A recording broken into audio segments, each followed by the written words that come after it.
হাতে গোনা আর মাত্র কয়েকটা দিন তারপরেই পঞ্চায়েত নির্বাচন, আর এই পঞ্চায়েত নির্বাচনের আগে ফের বোমা উদ্ধার মুর্শিদাবাদ জেলার বরঙ্গায় ফের বোমা উদ্ধার। জানা গিয়েছে কংগ্রেস কর্মীর বাড়ির পিছন থেকে উদ্ধার হয়েছে তাজা বোমা।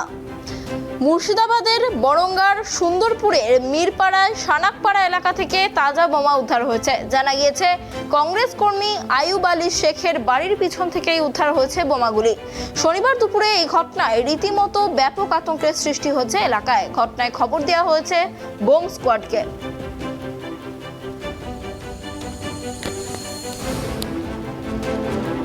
এই বিষয়ে আরো বিস্তারিত কথা বলবো। আমাদের সঙ্গে সরাসরি রয়েছে আমাদের প্রতিনিধি সাগর, তোমার কাছে প্রথমেই যেটা জানতে চাইবো যে কটি বোমা উদ্ধার হয়েছে, কি জানা যাচ্ছে?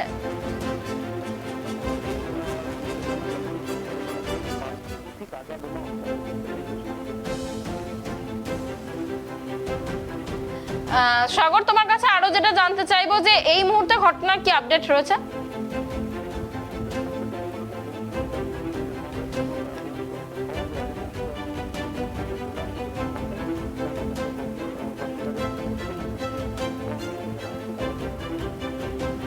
যে কংগ্রেস কর্মীর বাড়ির পিছন থেকে এই বোমাগুলি উদ্ধার হয়েছে তার কি কোনো বক্তব্য পাওয়া গিয়েছে?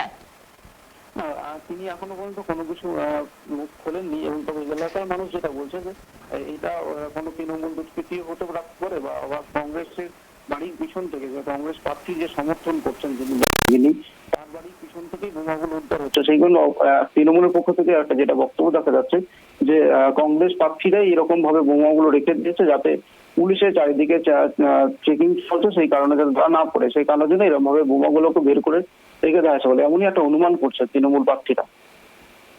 অনেক ধন্যবাদ সাগর আমাদের সঙ্গে থাকার জন্য। আপনাদের আবারও একবার জানিয়ে রাখি, পঞ্চায়েত নির্বাচনের আগে আবারও বোমা উদ্ধার মুর্শিদাবাদের বরঙ্গায়, এবং এখনো পর্যন্ত জানা যাচ্ছে যে কংগ্রেস কর্মীর বাড়ির পিছন থেকেই সেই বোমাগুলি উদ্ধার করা হয়েছে, এবং এই মুহূর্তে বোম ডিসপোজাল টিম সেখানে পৌঁছে গিয়েছে এবং বোমাগুলি নিষ্ক্রিয় করার কাজ চলছে।